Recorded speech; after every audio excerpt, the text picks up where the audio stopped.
مکہ معاہدے کے حوالے سے ایک اور بہت بڑی خبر۔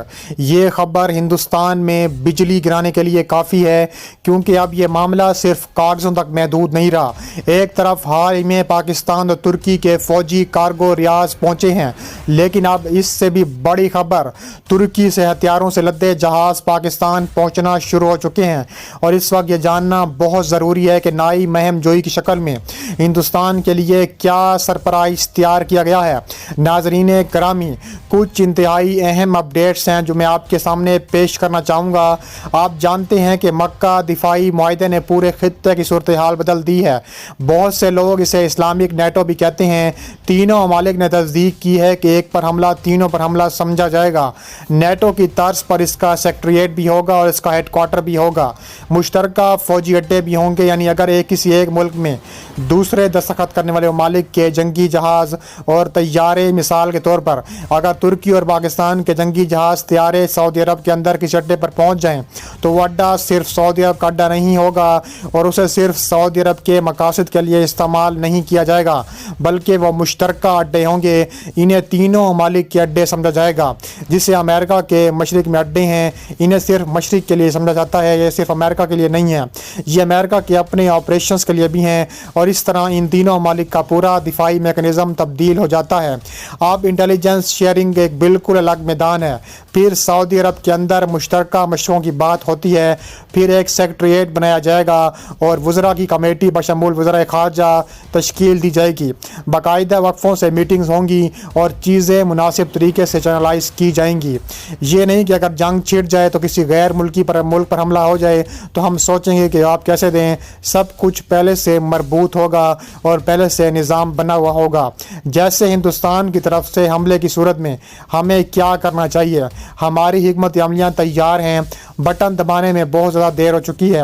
ہم پہلے ہی 810 منصوبے بنا چکے ہیں، اگر یہ کیا گیا تو ہم وہ کریں گے، اگر یہ کیا گیا تو ہم یہ کریں گے۔ ہم نے بھارت کے اندر نشاندہی کر لی ہے کہ کہاں پر نشانہ بنانا ہے۔ ترکی اور سعودی عرب کی فوج بظاہر یہ نشاندہی کر چکی ہے، تو اس طریقے سے مشترکہ طور پر کیا کرنا ہے اس بات کو ذہن میں رکھیں۔ ترک صدر نے اپنے الفاظ میں کہا ہے کہ یہ مکمل طور پر نیٹو طرز کا معاہدہ ہے، تو اس سب میں یہ معاہدہ یقیناً اب فعال ہو چکا ہے۔ آئیے ترکی سے آنے والے جہازوں کے بارے میں بھی بات کرتے ہیں، لیکن اس سے پہلے ویڈیو کو شروع سے لے کر اینڈ تک پورا دیکھیں۔ ناظرین، ظاہر ہے کہ حال ہی میں اس مقصد کے حوالے سے بہت سی چیزیں تھیں۔ اس نقطۂ نظر سے اب تک صرف 2 غیر محفوظ ممالک ہیں۔ ایران نے کہا ہے کہ ہم غیر محفوظ نہیں ہیں، ترکی بھی ہمارا بھائی ہے، پاکستان بھی ہمارا بھائی ہے، ٹھیک ہے۔ دلچسپ بات یہ ہے کہ ٹرمپ نے بھی کہا ہے کہ تمام ممالک کے لیے اپنے کورس کو دیکھنا اور دفاعی ٹیکنالوجی کو دیکھنا ٹھیک ہے، اور اس میں کوئی نئی مختلف بات نہیں۔ تاہم اینٹونی بلنکن بائیڈن دور میں وزیر خارجہ تھے، انہوں نے امریکی میڈیا نے بھی یہ کہا کہ یہ مضامین بھی لکھے گئے ہیں کہ اب یہ امریکہ کی ناکامی ہے، غیر یقینی صورتحال پیدا ہو چکی ہے، یہ ماننا ناممکن ہے کہ آپ اپنے فائدے کے لیے ادھر ادھر دیکھ رہے ہیں۔ پھر وال اسٹریٹ جرنل نے بھی کہا ہے کہ عرب دنیا ٹرمپ سے مایوس ہے، اب وہ یہ بھی سوچ رہے ہیں کہ اپنے اڈے امریکہ کو دیں یا نہیں۔ اگر عرب ممالک امریکہ سے اپنے اڈے واپس لے لیں تو ایران کا مسئلہ ختم ہو جائے گا، اور آیا عرب ممالک اب دوسری طرف دیکھنے جا رہے ہیں یا دیگر معاملات دیکھ رہے ہیں؟ یہ بالکل الگ بات ہوگی۔ ظاہر ہے ہمیں اس سے بہت مختلف انداز میں تجزیہ کرنا ہوگا، لیکن ابھی ہم پاکستان، سعودی عرب اور ترکی کے دفاع کے بارے میں بات کرنے والے ہیں۔ ایک بات بہت اہم ہے کہ قطر کے کچھ بڑے خصوصی قسم کے فوجی کارگو ٹرانسپورٹ طیارے بھی پاکستان سے آئے، اور قطر سے وہ اسلام آباد آئے اور اسلام آباد سے وہ ریاض گئے۔ ہم قطر سے خالی ہاتھ واپس آئے اور اس طرح بیک ٹو بیک پروازیں ہوئیں۔ پھر ترکش فوجی کارگو طیارے بھی استنبول، انقرہ اور کچھ دیگر اہم جگہوں سے ریاض کی طرف جاتے ہیں۔ اب کیا ریاض کے اندر بڑی آگ لگنے والی ہے؟ یہ بھی ایک بڑا اہم سوال ہے۔ اس کے ساتھ ساتھ پاکستان اور سعودی عرب کا دفاعی معاملہ پہلے سے فعال ہے۔ یہ گزشتہ سال سپتمبر میں ہوا تھا، اور کہا جا رہا ہے کہ اپریل میں سعودی عرب نے اعلان کیا کہ پاکستان کے GF-17 thunder fighter pilots air defence system اور فوجی حرمین الشریفین پہنچ چکے ہیں، اور سعودی عرب کے لیے GF-17 فائٹر پائلٹس کے ایک squadron, H-9 missile defence system اور ہماری فوجیں پہلے سے سعودی عرب میں تعینات تھیں، لیکن اس مدت کے بعد یہ چیز فائنلائز ہو رہی ہیں۔ اب سوال یہ ہے کہ کیا یہ صرف سعودی عرب کے لیے ہے؟ نہیں، ایسا نہیں ہے، یہ تینوں ممالک کا سیکشن ہے۔ تینوں ممالک کو مل کر لڑنا ہے۔ اس بات کو ذہن میں رکھیں تو آپ کو یاد رکھنا چاہیے کہ ترکی ایک بہت بڑی فوجی طاقت ہے۔ بحری میدان میں ترکی کے جنگی جہاز کا کسی کے ساتھ کوئی مقابلہ نہیں ہے۔ پاکستان اور ہندوستان کے درمیان جنگ کی توقع کے بعد میں کہہ رہا ہوں کہ ڈرون ٹیکنالوجی آخری جنگ ہے، اگلی جنگ ہے۔ ڈرون کی اکنجی بیکار ہے، یہ تمام ڈرون بیکار ہیں۔ پھر ترکی اور پاکستان مل کر سعودی پیسے کا استعمال کرتے ہوئے 5ویں نسل کے طیارے پر بھی کام کریں گے۔ اب اگر ہندوستان جنگ پر جائے، جو منظرنامہ میں دیکھ سکتا ہوں یہ ہے کہ پاکستان ہندوستان کو اسی طرح شکست دے گا جیسے اس نے پہلے دی تھی، بلکہ اس سے بھی عبرت ناک شکست دے گا۔ پاکستان نے پہلے اکیلے شکست دی تھی، لیکن اب پاکستان کے ساتھ 2 اور ممالک بھی ایڈ ہو چکے ہیں۔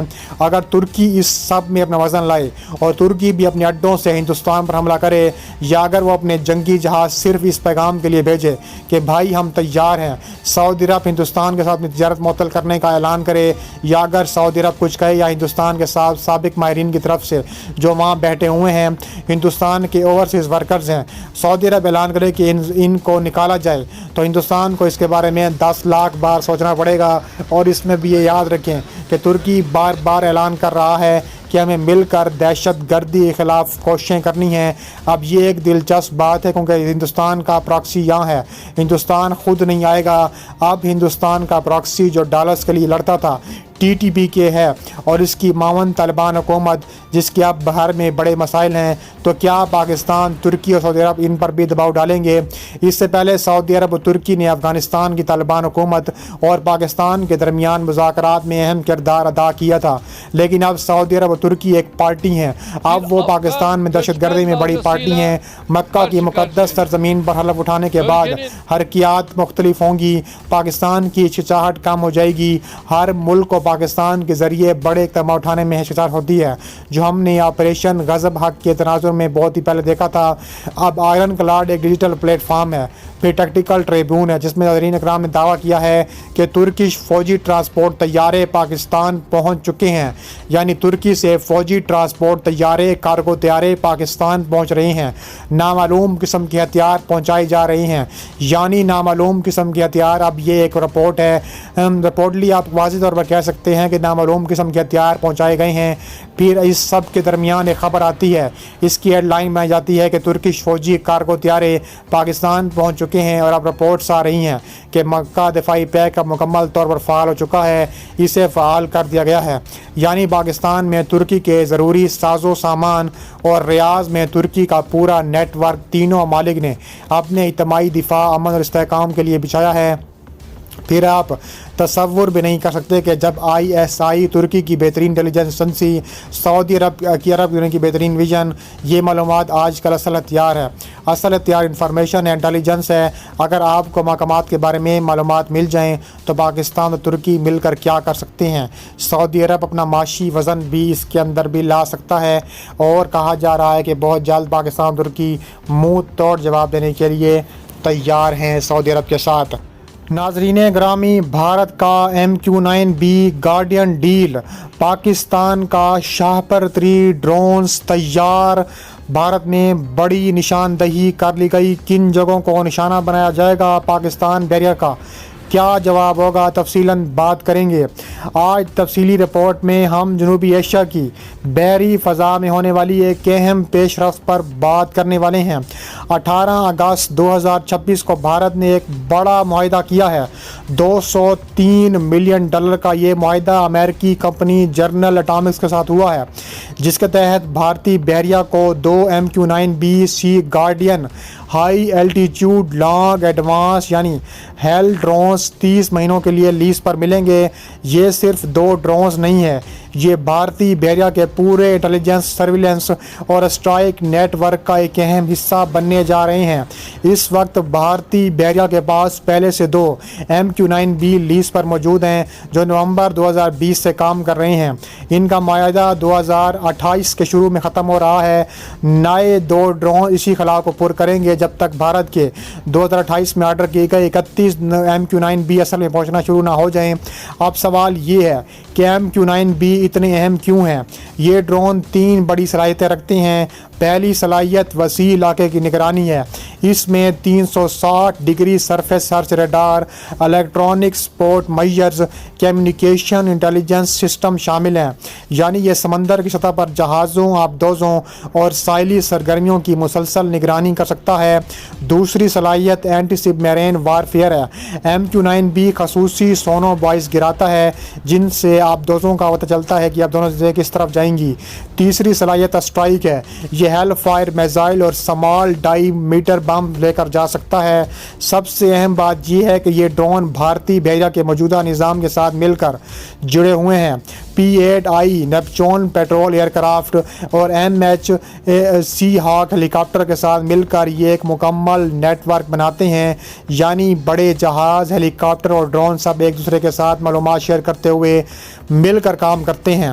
پاکستان اس صورتحال میں کیا جواب دینے جا رہا ہے؟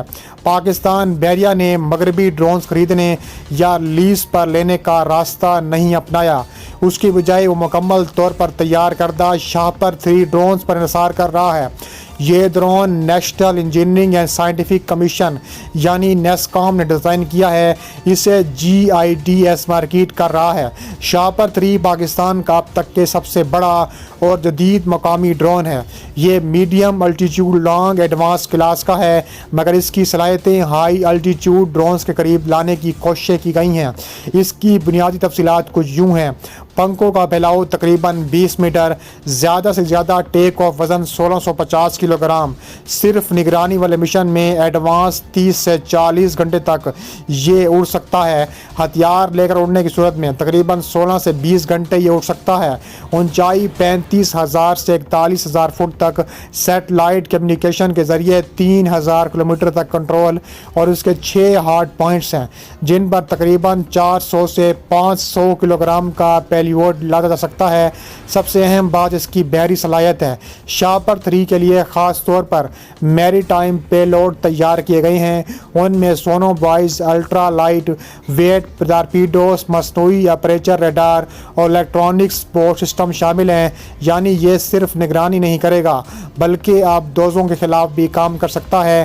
پاکستان کا نقطہ نظر بالکل مختلف ہے۔ بھارت مہنگے اور امریکی ڈرونز لیز پر لے رہا ہے اور خریدے گا۔ پاکستان مقامی صنعت کو فروغ دے کر مضبوط کر رہا ہے اور اپنی صلاحیت بکھوا رہا ہے۔ شاہپر 3 اگر کامیاب ہوا تو یہ نہ صرف پاک فضائیہ کے بلکہ پاک بحریہ کے لیے بھی ایک بڑا اثاثہ بن سکتا ہے۔ البتہ حقیقت یہ ہے کہ MQ-9B اور شاہپر 3 میں ابھی تھوڑا بہت فرق ہے۔ MQ-9B کا پیلوڈ زیادہ ہے، اس کی اونچائی زیادہ ہے اور امریکی ٹیکنالوجی کے ساتھ اس کا انضمام زیادہ پختہ ہے۔ شاہپر 3 ابھی ترقی کے مراحل میں ہے اور اس کا پہلا فلائٹ ٹیسٹ 2028 کی 26 کے آخر تک متوقع ہے۔ تاہم پاکستان کا راستہ واضح ہے، وہ بیرونی انحصار کم کر کے مقامی صلاحیت پر بنانا چاہتا ہے۔ شاہپر 3 اسی کی ایک بڑی حکمت عملی کے طور پر کام کرے گا۔ ناظرین گرامی، جنوبی ایشیا کی بحری فضا میں مقابلہ اب صرف جہازوں اور آبدوزوں تک محدود نہیں رہا، اب ڈرونز بھی اس مقابلے میں بہت اہم کردار ادا کر چکے ہیں۔ بھارت امریکی ٹیکنالوجی کے ساتھ آگے بڑھ رہا ہے۔ پاکستان مقامی ڈیزائن اور ترقی کے ذریعے جواب دینے کی پوری کوششوں میں مصروف ہے۔ بھارت کے MQ-9B سی گارڈین ڈرونز اور پاکستان کے شاہپر 3 کا ممکنہ اثر بھارت پاکستان جنگ پر بڑا گہرا اثر چھوڑ سکتا ہے۔ اگر بھارت اور پاکستان کے درمیان محدود یا مکمل جنگ ہوئی تو یہ ڈرونز خاص طور پر بحری محاذ پر اثر ڈالیں گے، زمینی یا فضائی محاذ پر ان کا براہ راست کردار کم ہوگا، مگر سمندر میں صورتحال بدل سکتی ہے۔ MQ-9B سی گارڈین بھارتی بحریہ کو 3 بڑی صلاحیتیں دے رہا ہے۔ یہ ڈرون گھنٹوں تک سمندر کے اوپر رہ کر پاکستانی بحری جہازوں، آبدوزوں اور ساحلی علاقوں کی نگرانی کر سکتا ہے۔ بھارت کے پاس پہلے سے P-8I اور MH موجود ہیں۔ MQ-9B ان کے ساتھ مل کر ایک مضبوط نیٹ ورک بنا دے گا۔ نتیجہ یہ نکلے گا کہ پاکستانی بحریہ کی نقل و حرکت چھپانا مشکل ہو جائے گی۔ اس کے علاوہ کہا جا رہا ہے کہ MQ-9B خاص طور پر سونو باعث گراتا ہے۔ پاکستان کی آبدوزیں ڈی سیل کرنے والے ہنگور کلاس بھارت کے لیے سب سے بڑا خطرہ سمجھی جاتی ہیں۔ اگر بھارت انہیں جلد دریافت کر لے تو پاکستانی آبدوزوں کا اثر کم ہو سکتا ہے۔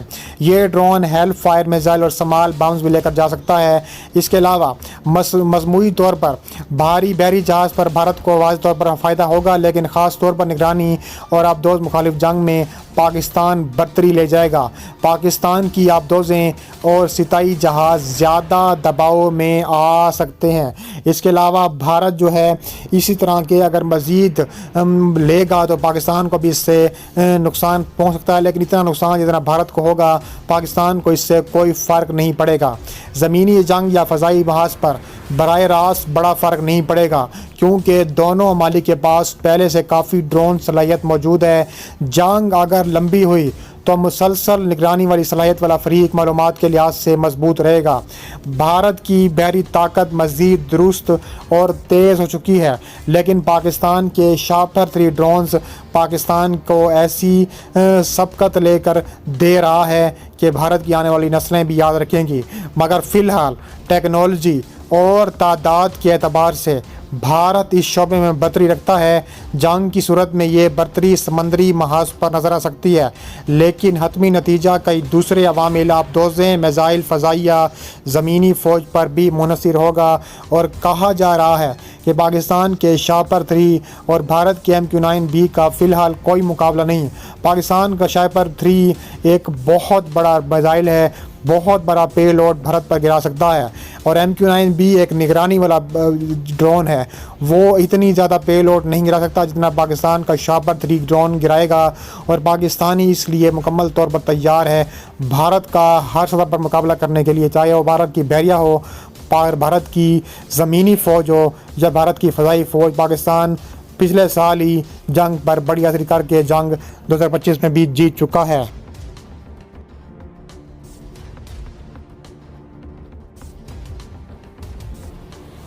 ناظرین گرامی، پاکستان کی ڈیفنس انڈسٹری کے لیے سعودی عرب نے اپنے خزانوں کے منہ کھول دیے۔ بڑی خبر کے مطابق مکہ جوائنٹ ڈیفنس ایگریمنٹ میں ایک کلاز ہے جو خاص طور پر دفاعی صنعتوں کی مشترکہ پروڈکٹس اور ٹیکنالوجی ٹرانسفر کا احاطہ کرتا ہے۔ یہ زبان تھوڑی مبہم ہے، لیکن آپ یقیناً کہہ سکتے ہیں کہ ایک قانونی فریم ورک ہے جس کے اندر سعودی عرب پاکستان کے PFX یعنی کہ 5th جنریشن جیٹ پروگرام میں حقیقی معنوں میں ایک اہم کردار ادا کر سکتا ہے۔ یعنی سعودی عرب پاکستان کے لیے اپنے خزانوں کے منہ کھولنے والا ہے۔ تو آج ہم تجزیہ کرنے کی کوشش کریں گے کہ آیا سعودی عرب واقع اس میں حصہ ڈال سکتا ہے یا ان کی طرف سے کیا حصہ نہیں ڈالا جا سکتا۔ دلچسپ بات یہ ہے کہ ایک لیٹرل ماڈل موجود ہے جس میں سعودی فنانس ترکی ٹیکنالوجی کو بڑھاتا ہے، اور پاکستان اس سب میں کیسے تعمیر کر سکتا ہے۔ تو یہ تمام چیزیں ایک بہت دلچسپ بحث بن جاتی ہیں۔ اب میں 2 چیزوں کا ذکر کرنا چاہتا ہوں۔ ظاہر ہے میں اس میں ترکی کے بارے میں بات کروں گا، لیکن PFX میں ترکی کا کردار الگ ویڈیو میں ہو سکتا ہے۔ اس میں بہت سی معلومات دستیاب ہیں، تو امید ہے کہ مستقبل میں ہم اس کے بارے میں بھی بات کریں گے۔ لیکن ایک اور اہم بات جو کافی واضح لگتی ہے وہ یہ ہے کہ سعودی عرب PFX کا ٹیکنالوجی پارٹنر نہیں بن سکتا۔ سعودی عرب کے پاس مقامی فائٹر ڈیزائن کی صلاحیت نہیں ہے، SIR ریڈار اس طرح تیار نہیں کیا جاتا، ٹربو فین انجن کی ترقی نہیں ہے، اور ان کے پاس سٹیل میٹیریل میں سائنسی مہارت بھی نہیں ہے۔ ویژن 2030 یقیناً سعودی عرب کے پاس موجود ہے، جس کے مطابق 2030 تک 50% دفاعی صلاحیتیں مقامی طور پر تیار کی جانے والی ہیں۔ لیکن وہ ویژن کس حد تک پہنچا ہے یا پاکستان کو اس سے کیا فائدہ حاصل ہوگا، یہ ایک اہم سوال ہے جس کا جواب ہم مستقبل میں دیکھیں گے۔ ابھی کے لیے صرف پاکستان کے 5th جنریشن PFX کے لیے انجن کی ضرورت ہے، اور انجن سب سے زیادہ امکان ہے کہ چین سے آئے گا، جو سب سے زیادہ امکان ہے کہ WS-21 انجن ہوگا۔ ریڈار NSTP کے ذریعے تیار کیا جا رہا ہے۔ KLG-8 رڈار کی ٹرانسپورٹ ٹیکنالوجی، اور اس کے بعد ایئر فریم کمپوزٹ اور اسٹیلتھ میٹیریلز یا تو چینی ہوں گے یا تو مقامی، اور مشن کمپیوٹر NSTB کا اوپن آرکیٹیکچر ہونے والا ہے۔ تو آپ کہہ سکتے ہیں کہ سعودی عرب کی تکنیکی شراکت تقریباً صفر ہونے والی ہے، لیکن ظاہر ہے کہ سعودی عرب کی مالی اور مارکیٹ شراکت پاکستان کے لیے ممکنہ طور پر تبدیلی لانے والی ہو سکتی ہے۔ اس امتیاز کو اس پورے اہم بنیاد سمجھا جا سکتا ہے۔ اب PFX پروگرام کا فنڈنگ گیپ وہ ہے جسے آپ حقیقت کہہ سکتے ہیں۔ پاک فضائیہ کا دفاعی بجٹ اس پر تقریباً 10 سے 11 ارب ڈالر کا اندازہ ہے، تو ایک مقامی 5ویں نسل کے فائٹر پروگرام کی لاگت تقریباً 3 سے 8 ارب ڈالر ہے۔ ترقی سے ابتدائی پیداوار تک اوپن سورس نمبر کے مطابق اگر یہ صرف پاکستان کے ذریعے فنڈ کیا جائے تو اسے بہت سی مشکلات کا سامنا کرنا پڑ سکتا ہے۔ تو قدرتی طور پر پاکستان باہر سے فنڈنگ حاصل کر سکتا ہے، اور اس کے اندر سعودی عرب اور ترکی کے ساتھ دستخط شدہ مکہ جوائنٹ ڈیفنس ایگریمنٹ سے واضح ذریعہ ہو سکتا ہے۔ تو اس بات کو ذہن میں رکھتے ہوئے 4 حقیقت پسندانہ ماڈلز ہیں جن میں سعودی فنانسنگ کام کر سکتی ہے۔ سب سے حالیہ ٹرم پروگرام یا سب سے حالیہ ٹرم ماڈل JF-18 ہے، جو لون فٹ جیٹس ریونیو پر مبنی ہے، جسے آپ خرید سکتے ہیں۔ رائٹرز نے جنوری 2025 میں تصدیق کی ہے کہ پاکستان اور سعودی عرب تقریباً 18 ارب ڈالر مالیت کے سعودی قرضوں کو JF-17 تھنڈر یا اس سے ملتی جلتی ڈیل میں تبدیل کرنے والے تھے، جو ممکنہ طور پر 5 سے 7 ارب ڈالر تک جا سکتی ہے۔ تو یہ چیز مکہ جوائنٹ ڈیفنس ایگریمنٹ سے پہلے ہی چل رہی تھی۔ مکہ جوائنٹ ڈیفنس ایگریمنٹ اس ڈیل کو تیز کر سکتا ہے۔ JF-17 تھنڈر کی سعودی فروخت سے حاصل ہونے والی آمدنی براہ راست PFX کی ترقی کو فنڈ کرنے کے لیے استعمال کی جا سکتی ہے۔ تو آپ اس پاتھ وے کو بلا واسطہ کہہ سکتے ہیں، لیکن اس کے ذریعے ظاہر ہے پاکستان ترقی کرے گا۔ دوسرا ماڈل جو سامنے آتا ہے وہ یہ ہے کہ سامی یعنی سعودی عربین ملٹری انڈسٹری کی ایکٹیویٹی سٹیک پاکستان انالیٹیکل کمپلیکس کامرا کے اندر موجود ہو سکتی ہے۔ سعودی عرب کی ملٹری انڈسٹری خاص طور پر ویژن 2030 کے قائم کی گئی ہے۔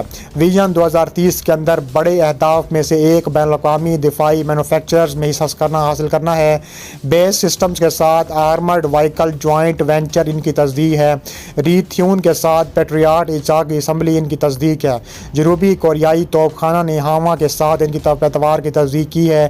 تو اگر سعودی عرب military industry Pakistan aeronautical complex Kamra میں تقریباً 30 سے 39% ایکٹیویٹی اسٹیک حاصل کر لے تو سعودی سرمایہ کاری اسے دی جا سکتی ہے۔ نتیجے کے طور پر سعودی عرب پاکستان میں ایسی سرمایہ کاری کرے گا جس سے پاکستان کو فائدہ ہوگا، اور پاکستان اس کو اپنی ڈیفنس انڈسٹری میں کرائے گا، اور پاکستان کو بھی سعودی کاری ملتی ہے جو PF پیداوار کے انفراسٹرکچر کو فنڈ کرے گی۔ تیسرا ماڈل اس میں ایڈوانسڈ پرچیز کمٹمنٹ کا ہے۔ سعودی فضائیہ سے توقع ہے کہ وہ BFX کے 39 سے 38 ایکسپورٹ ویریئنٹس خریدے گا۔ یہ کمٹمنٹ صرف ایک وعدہ ہے، کوئی آپ فرنٹ کیش نہیں ہوگا، لیکن یہ پاکستان کو چینی یا دیگر گاہکوں کے پاس جانے کے لیے لیوریج دیتا ہے، یعنی ان کے پاس تصدیق شدہ گاہک ہیں جو PFX خریدنے والے ہیں۔ نتیجے کے طور پر ٹیکنالوجی ٹرانسفر مذاکرات ڈرامائی طور پر آسان ہو جاتے ہیں، اور معاشیات بھی۔ اب اگر آپ معاشیات میں تھوڑا آگے جائیں تو 39 طیارے فی طیارہ 70 سے 80 ارب روپے پر خریدے جا رہے ہیں، تو تقریباً 2.2 سے 2.9 ارب کی آمدنی کا عہد کیا جا سکتا ہے۔ تو یہ اکیلے PFX کی ترقیاتی لاگت کے ایک اہم حصے کے طور پر فنڈ کر سکتا ہے۔ اور اس میں آخری اور چوتھا ماڈل براہ راست NSTP ریڈار ڈیولپمنٹ گرانٹ ہے۔ سعودی عرب سے جو $500 ملین سے $1 ارب تک ہے، جو NSTP کے پروگرام ریڈار کے لیے فنڈ کیا جا سکتا ہے۔ اس سے سب سے براہ راست فنڈنگ یا سب سے براہ راست ٹیکنالوجی فعال کرنے والی شراکت داری کہا جا سکتا ہے، یعنی وہ جز جو PFX کو پاور دے گا براہ راست سعودی عرب کے ذریعے فنڈ کیا جا سکتا ہے۔ ظاہر ہے کہ اہم ٹیکنالوجیز براہ راست سعودی عرب کے ذریعے فنڈ کی جا سکتی ہیں۔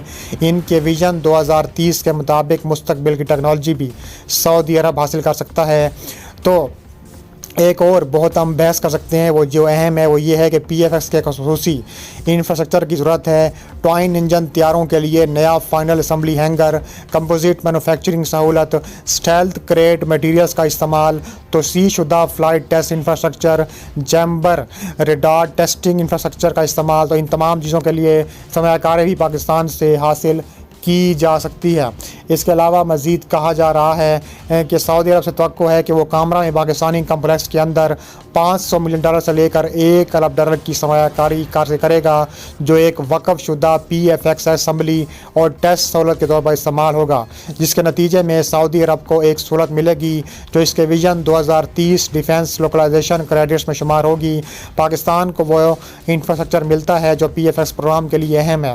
تو اب میرا خیال ہے کہ یہ سعودی عرب کی نسبتاً سیدھی بات ہے، سرمایہ کاری ہے جو ان کے لیے فائدہ مند ہو سکتی ہے۔ تو میں نے ذکر کیا ہے کہ ہم ترکی کے لیے ایک الگ ویڈیو بنائیں گے، لیکن ترکی کا مختصر ذکر کرنا اہم ہے۔ ترکی بھی مکہ جوائنٹ ڈیفنس ایگریمنٹ میں موجود ہے۔ ترکی کے پاس حقیقی ٹیکنالوجی ہے جو سعودی عرب فراہم نہیں کر سکتا۔ اس کے علاوہ ریڈار، راکٹ، ایروڈائنامک مہارت اور آسان کے لیے میزائل توسیع سعودی فنانس کے ساتھ ظاہر ہے ہم اہم کردار ادا کریں گے، لیکن ترکش ٹیکنالوجی بھی مستقبل میں اتنا ہی اہم کردار ادا کرنے والی ہے۔ تو ایک یہ دلچسپ ٹرٹل ماڈل ہے جس پر امید ہے کہ مستقبل میں ہم دیگر راستوں پر بحث کریں گے اور مختلف محکموں کے اندر مزید تعاون کیا سکتا ہے۔ تو ہم یہ کہنے والے ہیں کہ سعودی بہت جلد پاکستان کے لیے 10 سے 15 ارب ڈالر کے جو دفاعی انڈسٹری میں وہ بہت بڑا سرمایہ کاری کرے گا، جس سے دونوں ملکوں کو فائدہ ہوگا اور اس سے بھارت کی نیندیں حرام ہو چکی ہیں۔